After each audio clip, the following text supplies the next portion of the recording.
Es un placer este panel, la verdad que poder pelotear y sobre todo de donde nos dejó la agenda o el debate de Daniel González, me parece que hay un montón de temas para seguir profundizando sobre ese punto. Bernardo, para aprovechar bien el tiempo, tenemos un panel largo, pero quiero exprimirlo lo más posible. Daniel dejó una pintura, un escenario de donde estamos, todo lo que falta, pero lo que se logró. Si vos tuvieses que marcar 3 o 4 temas que necesita el sector de energías renovables para seguir creciendo, dar un escalón más y todavía instalar más generación, o sea, tener más inversión, ¿qué meterías en esa lista de deseos, digamos? Buen día, ¿cómo están? La realidad es que lo único que haría es ver cuáles fueron los factores que nos permitieron llegar hasta acá. Porque creo que el propio viceministro mencionaba que le sorprendía la capacidad instalada, el crecimiento. Orgullosamente podemos decir que los renovables fueron una de las principales fuentes de crecimiento en estos últimos años, que fueron de crisis en todo sentido. Por lo cual miraría qué es lo que nos permitió llegar hasta acá. Un marco normativo, la continuidad de un marco normativo que nos permitía relacionar energía renovable con un sistema eléctrico complejo en Argentina. Eso es muy importante. Lo dijo también el viceministro hoy, y lo decía uno de los gobernadores que tiene la mayor capacidad instalada renovable en Argentina, que tenemos que evitar este riesgo de captura de los impuestos provinciales, municipales, y eso es súper importante, porque esta es una industria de márgenes que no se pueden modificar, que vos tenés todo el negocio definido en el momento de la construcción y no podés tener riesgo de captura. Entonces eso, la ley 27.191 era muy importante y va a ser muy importante la continuidad para nosotros. La contractualización es extremadamente importante. Yo creo que hay que dar un debate respecto de que no podemos pasar de una contractualización que fue un círculo virtuoso como renovar a la nada, y creo que ese diálogo encontramos en el gobierno permeabilidad para escuchar, y eso creo que es extremadamente valorado. Tenemos que dar ese diálogo ahora y tenemos que tratar de entender cómo se puede dar una transición contractualizando o definiendo un marco donde países han entrado en escenarios de transición dramática, llámese Brasil, por ejemplo, en los años 2000, donde vos decís, bueno, ¿cómo tengo un plantel de energía vieja, amortizada, que entra en un mercado? ¿Cómo estimulo una energía renovable? ¿Cómo estimulo la transmisión? Me parece que hay ejemplos claros. Entonces, si vos vas a cuáles son los factores que permitieron la capacidad instalada actual y lo que se está construyendo, acá tenés compañías que están construyendo volúmenes muy relevantes de energía, aún sin tener toda la claridad que a todos nos encantaría tener, por lo menos a nuestros accionistas les encantaría tener. Por lo cual te diría, marco regulatorio estable, una definición de una transición que atienda a estos temas de contractualización, que defina cómo, no solo a dónde queremos llegar conceptualmente, que eso creo que lo entendemos todos, especialmente los más viejos como yo, sino cómo es la transición, porque el propio viceministro lo decía, hoy las distribuidoras no son sujetas de crédito, y tampoco nosotros como generadores necesitamos ningún tipo de soporte, ningún tipo de subsidio. No lo necesitamos, no hace falta. Lo que hace falta es una industria capital intensiva, financiamiento a largo plazo, requiere contractualización. Definimos en qué mercado jugamos, tenemos un ejemplo muy interesante en el Matter se va a agotar, cómo vamos a las distribuidoras, discutimos temas de goodies, grandes usuarios, cómo van a acceder y cómo tienen los estímulos para acceder. Me parece que va un poco por ahí. Eso requiere un montón de inteligencia aplicada justamente a discutir estos nuevos instrumentos o estos puentes entre lo que tenés hoy o lo que fuiste construyendo o tabicando en los últimos 20, 25 años hacia donde querés llegar, es que es un mercado con cada vez mayor apertura. ¿Qué hitos marcás en esa transición? O sea, ese puente, ¿qué pilares tienen que tener, digamos? Bueno, es una buena pregunta. Primero, todo el mundo habla de la transmisión. Yo me voy de acá a hablar con mi familia de que el gobierno está hablando del problema, es una actitud valiente, inteligente. Unámoslo a eso el tema de la discusión de cómo se hace. Entonces, si unimos el objetivo que el viceministro me dio la impresión que lo tiene muy claro, de bajar el costo del sistema y ser competitivos nosotros responsablemente, la única manera que nuestro negocio es sustentable en largo plazo es que seamos competitivos contra cualquier otro escenario de gas o de lo que serían ahora tecnologías alternativas. Me parece que para ser competitivos nosotros tenemos que tener la explotación de recursos eólicos y solares en los lugares donde están los mejores recursos. Eso implica transmisión. Hablemos de eso. Entiendo lo que decía el viceministro ahora, es clarísimo. Quizás la demanda hoy no lo puede pagar. Veamos qué está haciendo la región. En Chile han discutido financiamientos de bancos de desarrollo para transicionar tarifa. ¿Por qué no lo podemos hacer nosotros? Obviamente, no queremos que tenga un costo en el Estado. El Ministerio de Economía va a evitar que nosotros usemos su balance también, pero hay que, me parece, que buscar cuál es el mejor uso del balance para financiar la transición, para que haya garantías para que se contractualice la transición. Eso nos va a dar precios dramáticamente competitivos. Está muy bueno. Voy a pasar vamos a volver seguramente a este punto porque es vital. Tratar de entender qué implica usar el balance de la Secretaría de Energía o del Ministerio de Economía para tratar de financiar o viabilizar esa transición. Pero Santos, quiero entender algo. O sea, vos armaste MSU, fuiste, si se quiere, el factotum del armado de MSU Energy en 2016, 2017. Te posicionaste muy fuerte en todo lo que es la generación térmica. Y luego de ir un salto adicional en armando MSU Green Energy, y a mí me sorprendió mucho que se concentraron territorialmente en todo lo que es y en tecnología con fotovoltaica. ¿Podés explicar ese racional o qué es lo que vieron para tomar esa decisión? Bueno, buenos días a todos. Nico, muchas gracias por la invitación a vos y a todo el equipo. La verdad que un placer estar acá compartiendo con todos. Bueno, como contaste vos, nuestra empresa entró en el 2016 primero en el sector térmico, entramos primero con ciclos abiertos, después tuvimos una segunda etapa que fue los cierres de ciclos y hacia 2021 completamos la inversión de todo lo que fue el plan que teníamos de térmico y empezamos a analizar a ver qué alternativas había. La verdad que renovables siempre era una agenda pendiente que teníamos dentro de nuestro plan de inversiones y vimos todo el desarrollo que estaba viendo en el Mater, nos pareció muy atractivo básicamente poder diversificar en clientes, en grandes usuarios directamente y que no sea solamente el único off-taker que teníamos Gamesa. Y además de eso veíamos que la limitante con el tema de las licitaciones del renovar o la resolución de los PPAs térmicos era que vos tenías que esperar que haya una licitación para poder iniciar un plan de inversiones, ¿no? En cambio, la posibilidad de estar del Mater, que estábamos libres de poder estar trabajando y desarrollando contratos sin que haya una licitación puntual, nos permitía poder pensar un proyecto, desarrollarlo y ir viendo cómo vendíamos mientras construíamos o teníamos total libertades. Ahí fue que decidimos, básicamente la estrategia, ustedes saben, lo más difícil siempre es el primer paso, ¿no? Digamos, una vez que uno da un primer paso, después todo es más fácil. Decidimos buscar una tecnología y focalizarnos en una región, ¿no?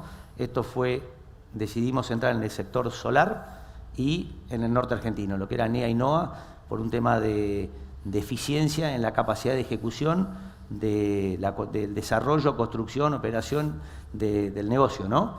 Y la verdad que estamos muy contentos. Hoy tenemos 2 parques en operación, uno en La Rioja de 35 megas, otro de 130 megas en Chaco, y estamos completando para fin de año, entre diciembre y febrero, 300 megas de operación, ¿no? ¿Todo fotovoltaico? Todo fotovoltaico y todo en NEA y NOA, ¿no? Todo focalizado en NEA y NOA.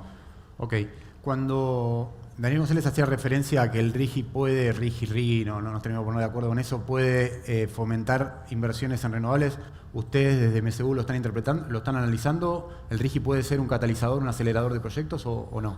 Sí, creemos que como dijo Daniel, creemos que, digamos, y un poco en línea también con lo que estábamos charlando hoy cuando llegamos, creo que nosotros lo que no buscamos que el Estado subsidie, pero sí que el Estado dé un marco y un marco de incentivo a las inversiones, porque la verdad que la macro es muy inestable, pero no creo que el RIGI lo que va a posibilitar es que podamos pensar en algunos proyectos de inversión de mayor escala, ¿no? Hoy nosotros estamos con un proyecto en Catamarca, tenemos 300 megas en Catamarca fotovoltaicos que estamos pensando y trabajando y analizando la figura del RIGI y lo que el RIGI por ahí te da es, digamos, en realidad no lo pensemos, tiene como una mala prensa el RIGI porque tiene algunos incentivos. En realidad lo que nos está dando es, por ejemplo, la devolución del IVA, no tener que pagar el IVA. En Project Finance, si vos el IVA en un país con la inflación que tiene Argentina, más allá que hoy haya bajado mucho, digamos, te saca por ahí la posibilidad de que sea un proyecto eficiente y competitivo contra otros países del mundo, ¿no? Algunos impuestos que tenemos y la presión impositiva que tiene Argentina, comparada con países vecinos nuestros, es muy elevada. El RIGI lo que está haciendo es acomodando y nos está poniendo en una, digamos, Pie de igualdad. Sí. Exacto, una igualdad con países vecinos, ¿no? Digamos, como mucha gente te dice, che, ¿por qué Chile tiene costos más baratos de energía renovable? No es porque los chilenos sean mejores que nosotros, es porque tiene un menor costo de capital, que es fundamental, y porque tiene menos presión impositiva. Pero creo que cualquiera de las compañías que estamos acá perfectamente podemos competir con un generador chileno, digamos, no tengo ninguna duda. Es decir, si te seguí bien, vos tenés 300 megas que estás construyendo en los próximos 5 o 6 meses y a su vez estás evaluando una inversión todavía no definida, pero de otros 300 megas más en Catamarca, digamos. ¿Eso es correcto? Sí, hoy tenemos 300 megas en operación para fin de año, tenemos 100 megas más que estamos iniciando ahora la construcción, serían 400 megas. Y después estamos evaluando para los próximos 2-3 años el proyecto de 300 megas en Catamarca. Perfecto. Martín, en tu caso, yo dije Santos era factotum de MSU y pensaba que vos fuiste el principal impulsor, el alma mater de YPF Luz en 2011-2012, cuando se empieza a elaborar dentro de la plataforma YPF el brazo de energía eléctrica YPF Luz. Hoy son un jugador recontra establecido en el mercado. Si tuvieses que marcar 2 o 3 temas que te preocupen y siguiendo un poco con los temas que plantearon Bernardo y Santos, ¿qué marcarías ahí? Sí, bueno, muchas gracias por la invitación. Un evento súper interesante que podamos conversar estos temas con tanta gente y que haya podido estar Daniel en la apertura. Para el inicio de YPF Luz en el 2013, que cumplimos 11 años este año, arrancamos 2 personas en YPF Luz. Pero había mucha otra gente dentro de YPF que nos empujó a que podamos avanzar en este proyecto. Y bueno, uno es Daniel. Y bueno, hoy sí ya somos 3,3 gigas de potencia instalada en la Argentina, con 550 megawatts de potencia renovable, con 450 megawatts de potencia renovable en construcción, que van a estar entrando durante este año y el año que viene, con lo cual vamos a superar el giga de potencia renovable en la compañía y estimamos que podemos llegar cerca de los 4 gigas de potencia total instalada en los próximos años y posicionándonos fuertemente entre los primeros jugadores del mercado a nivel Argentina en general, ¿no? Como te digo, nosotros seguimos invirtiendo independientemente del contexto y la coyuntura. La base de la compañía ha sido esta estrategia de largo plazo, que fijada en un momento con un rumbo de largo, un norte definido y una estrategia que se iba revisando pero no se cambiaba el rumbo. Y la fuimos llevando a la compañía y a ese proyecto por esa estrategia. La coyuntura nos iba haciendo cambiar alguna táctica o algún rumbo menor, pero siempre el mismo norte, ¿no? Yo creo que es parte de lo que necesitamos como en todos los ámbitos en este tipo de inversiones, ¿no? Una estrategia clara hacia dónde vamos para que podamos pensar y adecuar y agilizar y eficientizar los procesos internos en función de ese rumbo, ¿no? Sí. Déjame abrir un tema porque creo que ustedes lo están pensando bastante, que tiene que ver con la infraestructura y tiene que ver con justamente, por un lado, ampliar el sistema de transporte y por otro lado, capturar nuevas demandas de energía que puedan tener en el mediano y largo plazo. Ustedes están evaluando una línea minera, después vamos a hablar con Leo Katz sobre el mismo tema. ¿Cuán viable es ese proyecto y qué necesitas para que suceda? Digamos, quiero decir, una línea de transporte en la Puna, digamos. Nosotros vemos a este negocio en un momento en donde ya está llegando a un límite de demanda, como decía Santos y Bernardo. Hay un momento de la demanda del máter que se está terminando y entonces entramos en una zona de alta competencia, ¿no? Alta competencia, baja de precios, baja de rentabilidad, desaparecen los proyectos. Entonces tenemos que pensar este negocio como viabilizadores de una nueva industria, ¿no? que permita generar más demanda. Y esa es nuestra idea. Hoy nos pensamos como viabilizadores eficientes de las nuevas demandas que están por venir, que nos permitan como país y como sector poder seguir creciendo. Ejemplo, la minería, ¿no? Exacto. La minería de litio, por un lado, que es ese proyecto de Puna, la minería de cobre, que tenemos otro proyecto parecido en San Juan, el oil and gas, el agro con el riego, o sea, lo visualizamos a este sector acercándonos para viabilizar la demanda, y eso es un círculo súper productivo, ¿no? El proyecto Puna es viable, depende de que logremos llegar y completar y sumar a los mineros de litio. La minería de litio, en una visión personal, es una ventana corta y hay que ser muy rápidos porque si no esa ventana corta tal vez se pasa. Sí. Exacto. Y bueno, hay que avanzar por ahí lo más rápido posible. Antes de darle el pie a Leo, una consulta, a ver, si vos tenés que proyectar, armar un escenario de acá a 10 años, vos hablabas de litio, minería de metalífera de cobre y demás, oil and gas, agro con el riego, ¿podés dimensionar o cuantificar qué demanda podés tener en 10 años en cantidad de megas, digamos, ahí? Sí. En litio, que nosotros. ¿O así ustedes? Y nosotros o pues una parte de mercado, no vamos a capturar todo el mercado, ¿no? En nuestra estrategia, nuestro plan es capturar 300, 400 megas del litio, unos 600 de cobre y de oil and gas ya tenemos mucho. Sí. Con lo cual, no sé, 100 megas más o 200 megawatts, 200 seguros, sí, 200. Sí. Y bueno, y del agro es un proyecto más chiquito, ¿no? Sí. Con lo cual ahí si llegamos a 50, 100 megas... Es un número igual, es un número. Sí, sí. Leo, tengo el puente natural, digamos, con el tema de línea minera de transporte. ¿Cómo lo analizan ustedes un poco este análisis de desarrollar nuevas demandas a futuro de Central Puerto? ¿Qué tal, Nicolás? Buen día. Aprovecho para saludar a la audiencia y gracias por la invitación. La verdad que es un placer estar por acá. Sí, conceptualmente la mirada es muy parecida a la que comenta Martín, digamos, ¿no? Sí, y de algún modo también refleja esto que es una dinámica y está en la genética de los generadores, digamos, ¿no? Que cuando hace falta competir, competimos, y en las necesidades en las que podemos compatibilizamos, digamos, tenemos la posibilidad de adaptarnos a las circunstancias. Lo que estamos viendo es una mirada muy parecida. Nosotros hace más de 3 años que estamos recorriendo toda la cordillera. Los proyectos de litio y de cobre son parte también de los objetivos de Puerto. Puerto además tiene dentro de sus alcances recientes hacia donde nos estamos diversificando, estamos apuntando a ser parte de la demanda minera, no solo los proveedores de los servicios mineros, por lo cual estamos bastante involucrados en la dinámica de lo que allí sucede.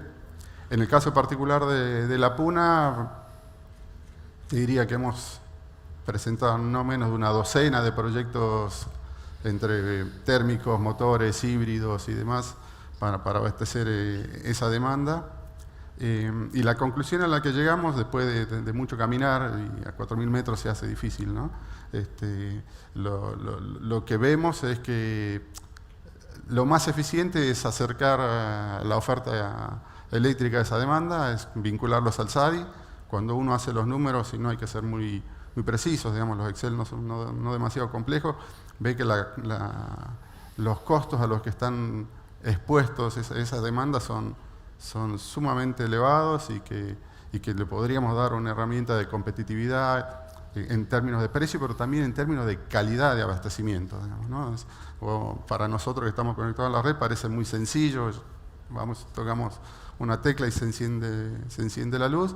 La confiabilidad y la calidad del servicio eléctrico en comparación con los otros energéticos es mucho más elevada. Sí. Y cuando uno pone esos elementos dentro de la mesa de análisis de las compañías mineras, aparece el atractivo.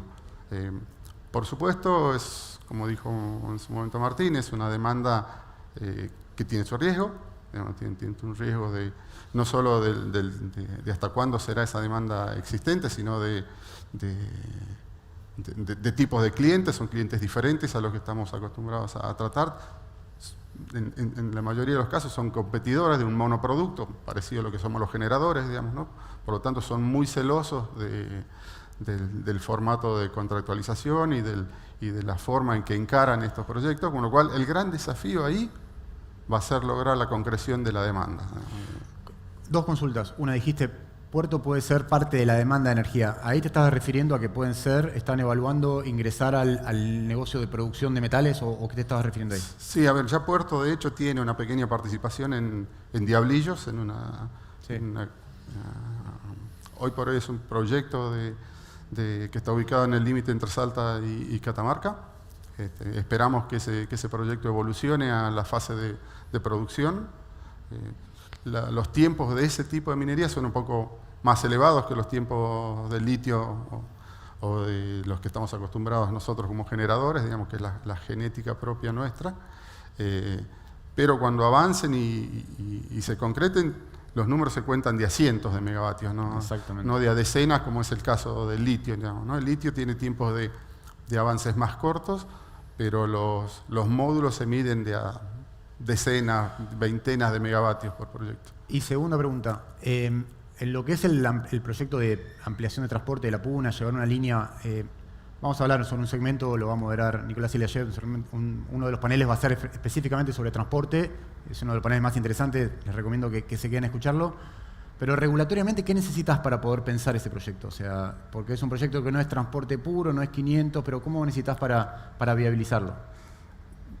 A diferencia de lo que sucede con el resto de la red, digamos, donde no es tan sencillo identificar los beneficiarios, que es digamos, hay libros escritos de eso sobre cómo regularlo. En este caso es bastante sencillo, porque es una línea radial que captura una demanda o una serie de demandas que podrían ser abastecidas con un par de subestaciones, digamos, ¿no? Con lo cual, regulatoriamente está previsto en la ley, es bastante sencillo, digamos, las líneas de uso exclusivo, digamos, están previstas.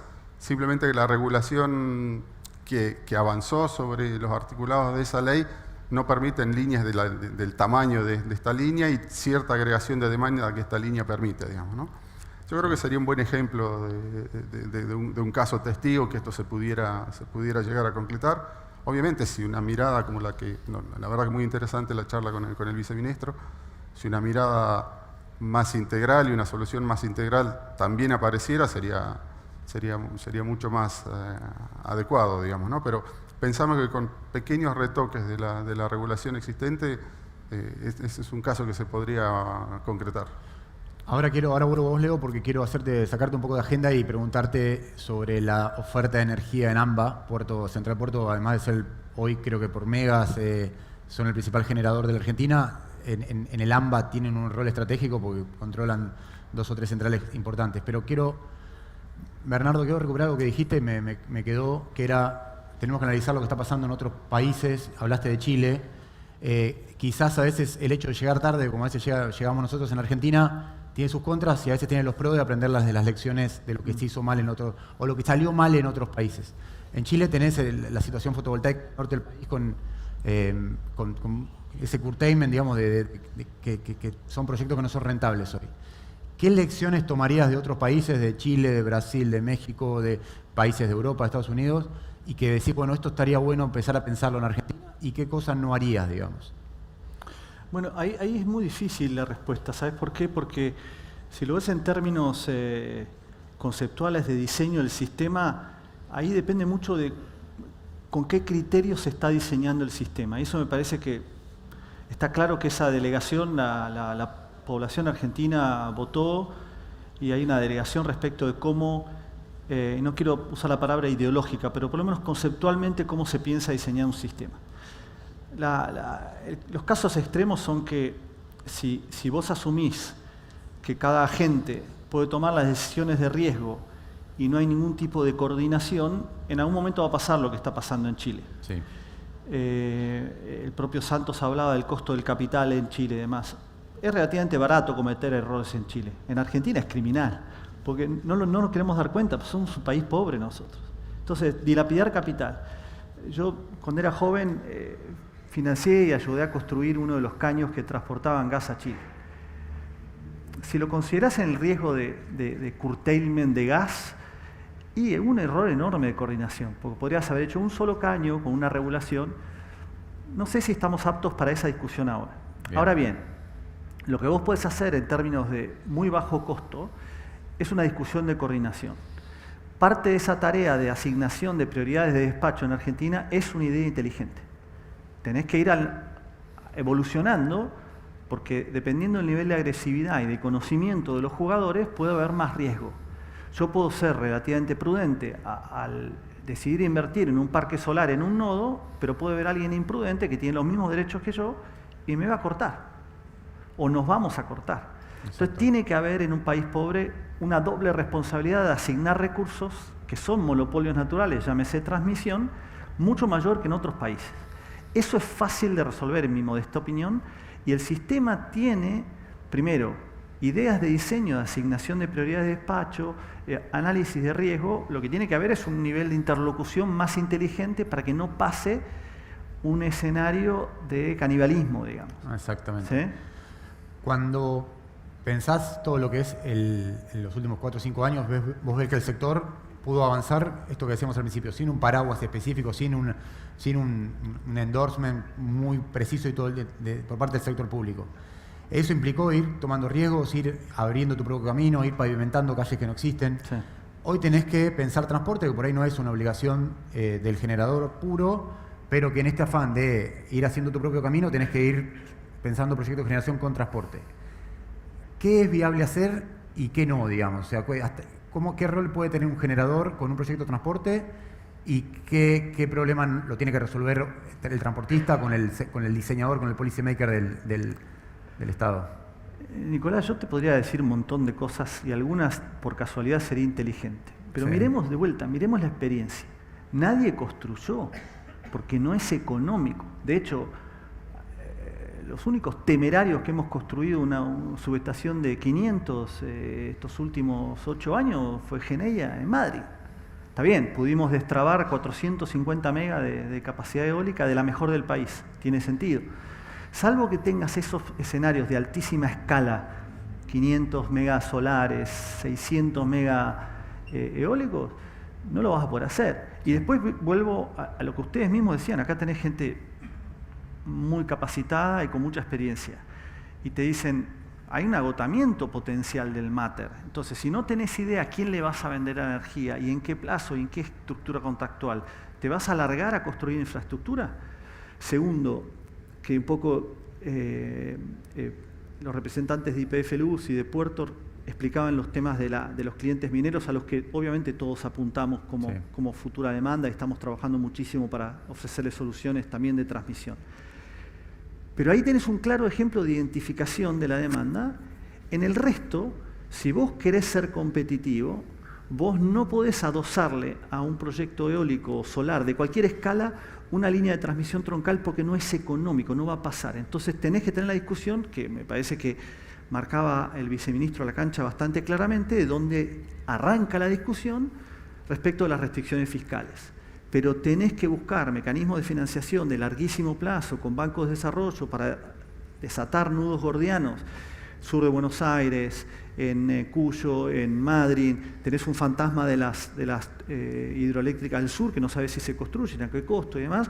Tenés que resolver nudos gordianos y tenés que pasarle algo de eso a la demanda.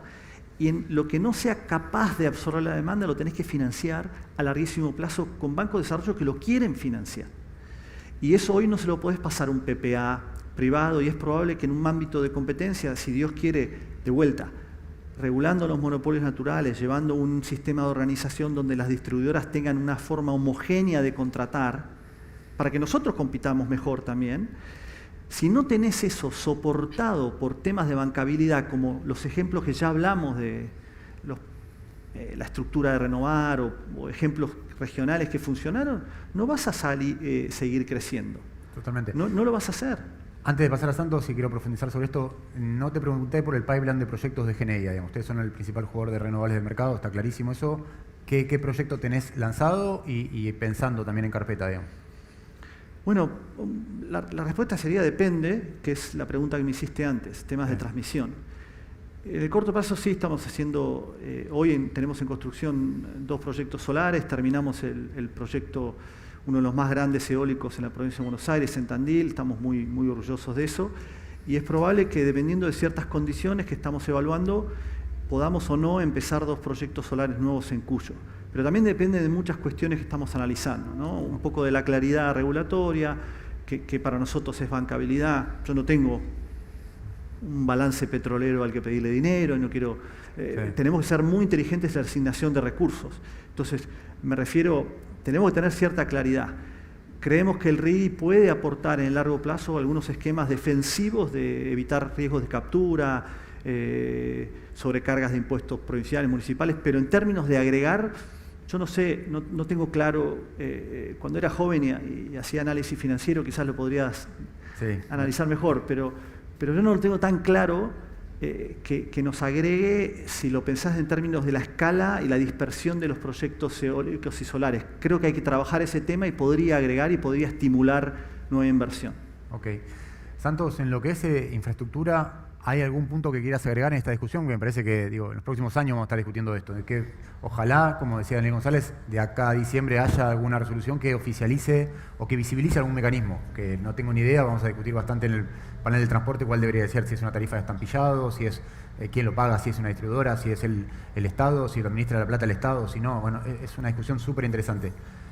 ¿Cómo lo analizan ustedes en MSU, esto que decía Bernardo, yo tengo un cuello de botella muy claro ahí que me limita mi programa de desarrollo futuro? Yo coincido totalmente con lo que dijo Bernardo y básicamente en renovables la línea de transmisión son los que van a posibilitar que sea más eficiente y más competitiva y barata la energía que generemos, porque vas a poder ir a los lugares que mejor recurso hay. Yendo un poco a la charla, yo no estoy empapado en el plan que entiendo que está elaborando el gobierno y que me parece espectacular, como dijo Bernardo, que por lo menos esté en la agenda y se esté hablando, porque creo que eso es lo importante, digamos. Y yo creo que lo que nos tiene que pasar en Argentina es que tenemos que salir de la coyuntura para poder estar mirando un poco el mediano y largo plazo. ¿A qué voy con esto? La situación fiscal que tenemos hoy es una realidad de hoy. Cualquier proyecto que hagamos de línea de transmisión son proyectos que van a llevar entre 3 y 5 años ejecutarlos, siendo súper eficientes, ¿no? Y esto lo quiero traspolar un minutito a lo que es la generación térmica. Cuando salís a buscar o a incorporar energía con plazos de un año y medio, porque tenés el sistema al borde del blackout, esos megas son carísimos y muchas veces son ineficientes. Si vos eso lo planificás con 3, 5 años de anticipación, vas a poder tener inversiones que son mucho más competitivas, mucho más eficientes y al final son mucho más baratas para el sistema. Y por ahí, una de las, digamos, coincido totalmente con Daniel, con la visión, y sé que lo están trabajando y es un punto que va a haber un panel de esto, pero yo creo que las inversiones de transmisión van a tener un impacto en la tarifa. Sí, depende cómo se arme, cómo se estructure y todo. Yo creo que puede haber financiamiento privado para hacer las inversiones, teniendo claridad en un cobro en el futuro en base a un porcentaje de la tarifa o un contrato o la estructura que sea, que seguramente van a analizarlo en profundidad. Pero es muy parecido a lo que pasó con la generación térmica. Vos invertís, el capital lo ponemos el sector privado y después lo recuperamos con un contrato en el tiempo una vez que entraste en operación. No es que el Estado tiene que sacar plata para financiar la construcción de las centrales, ¿no? Entonces, creo que acá hay un trabajo muy interesante, creo que lo importante es que hoy esté en agenda y creo que me parece que es fundamental. Yo tengo una visión particular cuando hablaban de cuál es el rol de los generadores en la parte de transmisión, ¿no? Sí. Yo para mí es muy lógico que los generadores hagamos algunas líneas o algunas obras de transmisión cuando son líneas dedicadas que van a uno o un grupo de clientes, ¿no es cierto? Como puede ser el proyecto que está viendo YPF y Puerto, como fue la subestación de 500 que hizo Geneia, pero son cosas puntuales. Después, la parte estructural de las líneas troncales de transmisión de 500 kilovoltios, para mí tienen que ser obras hechas por transportistas, digamos, porque son para todo el sistema. No creo que una empresa o 2 empresas seamos la que no vamos a ser competitivos ni eficientes haciendo esas obras de infraestructuras estratégicas. Así que creo que me parece, estoy muy contento, me pone muy contento irme de acá, habiendo escuchado a Daniel, sabiendo que hay un panel y que es el tema, y para mí es un tema fundamental para todo el sistema eléctrico argentino. Si te entendí bien, vos lo que decías es, habría que evaluar, hacer una prueba ácida, si efectivamente no se podría apuntar a hacer algún tipo de PPA para ampliar el sistema de transporte, digamos. No digo que tenga que ser PPA. Por ahí es PPA, por ahí es un monto en la tarifa, pero lo que quiero transmitir es cualquier impacto en la tarifa o cualquier impacto en un PPA que esté en cabeza al final de los consumidores, va a tener impacto el día que entre en operación la línea. Por lo tanto, esto va a ser de acá 3/5 años, donde esperemos que la situación esté mucho más normalizada respecto al tema de que no tenga que ser el Estado el que esté cubriendo un déficit que hoy todavía lo está haciendo, sino que esté normalizado el sistema, ¿no? Totalmente. Yo lo que digo es, tenés 3/5 años de tiempo, depende de cómo se estructure, y no sé si es un PPA o es un cargo específico dentro de la tarifa o de lo que sea, pero tenés tiempo y yo creo que puede haber empresas del sector privado que se pueden financiar de manera competitiva, pueden hacer estas obras de manera competitiva, y si vos les das claridad a futuro, las inversiones van a estar, digamos, es cuestión de definir un marco y que haya claridad y van a suceder. Totalmente. Martín, ¿coincidís un poco con el análisis? Primero te voy a hacer una salvedad. Sí. El financiamiento no va a ningún balance petrolero, es nuestro el balance que conseguimos. Es nuestro solito toda la vida, desde el primer mega hasta hoy, la bancamos solito. Ni un petrolero apareció. No me cambien Solo así, para aclarar, porque esa me pega en el ojo. Está muy bien. Es eso. Coincido con Santo, me parece que los generadores podemos hacer ampliaciones dedicadas a la demanda, como te dije yo, de esta estrategia de acercar demanda y desarrollar demanda para crecer nosotros también. Las ampliaciones grandes del sistema de transporte, parece que hoy estamos descubriendo la rueda. Este es un problema que nació desde el año 92. O sea, la desregulación del sector eléctrico, los más viejos, la conocemos que tuvo dos grandes fallas. Problema en la regulación del sistema de transporte, que la tarifa nunca los obligó a ampliar el sistema de transporte a los transportistas, pues diferente que el transporte de gas, y la imposibilidad o la falta de incentivo de la contractualización de las distribuidoras por el famoso precio estacional. Esos fueron dos errores que del año 92 hasta acá pasaron un montón de años, siguen siendo los dos problemas que seguimos volviendo a hablar hoy en el 2024, con lo cual no estamos descubriendo ninguna pólvora. Sí. Lo que dice Santos para mí es una forma, o sea, se ha demostrado que el renovar o los térmicos fueron una metodología en que aparecieron privados a jugar en un mercado que estaba sin crecimiento y el Estado lo venía impulsando, ¿no? La resolución 21 y la 287 mostraron que los privados, ante un cierto flujo hacia adelante a capturar, podíamos competir y nos sacamos los ojos como somos especialistas. Y en los renovar, lo mismo. ¿Por qué no hacer, entre comillas, ¿no?, un renovar de transporte? ¿Qué sé yo? Hagamos licitaciones, pongamos una lista de las que dijo Daniel que están. La lista de prioridades están, y que se licite y que venga a ver si hay privados que quieren hacer ampliación de transporte. Yo creo que es parte de lo que está diciendo Santos, me parece que es una forma, no sé, habrá otras que no se habrá me un montón ocurren y a mí. lo vamos a trabajar en un panel específico sobre Exacto, eso. exacto, sí. Pero me parece que es un trabajo que hay que hacer y destrabar. Lo que por ahí después va a ser la discusión es quién paga, ¿no?, las ampliaciones de transporte. En mi opinión, la tienen que pagar todos los usuarios de transporte, incluyéndonos, diríamos, ¿no?, los generadores. No solo la demanda, porque si somos usuarios y nos viabiliza un negocio, y un aporte tenemos que hacer, ¿no? Me parece, me da la sensación. Y bueno, y después el sistema de transporte te habilita la competencia. Hoy hablaba de un sistema, Daniel hablaba también de una vuelta al mercado, o a la competencia del mercado libre, ¿no? Sí. Y bueno, eso asume que nosotros tenemos que volver a asumir riesgos. Los negocios que nosotros hacemos desde los 90 son de riesgo. Que hayamos tenido un periodo de tiempo en el cual nos garantizaban un contrato, no somos fasoneros y nada más como los térmicos, Bueno, es un desafío, si viene un mercado de vuelta, lo que hemos vivido la época anterior, cuando nos pongan un mercado de competencia arriba de la mesa, los quiero ver, ¿no? Pero ahí, Martín, cuando decís, porque efectivamente el tema es cómo llegar a ese lugar. O sea, el punto de llegada, seguramente a todos les guste competir, o sea, Sí. habrá que ver si hay que volver a un sistema 90 marginalista o no. Nos O gusta, sea, pero estamos medio oxidados. puede ser, es cierto, el mundo también discute, o sea, los roles de los agregadores. Europa creo que yo veo cómo está concentrando compras de energía, o reguladores que tienen mucho más competencias de las que tenían en los 90, o sea, es una discusión súper interesante, pero ¿cuál sería el primer paso para llegar a ese lugar, digamos? Decir, bueno, hoy somos fasoneros, me dan combustible, genero, me dan un costo plus.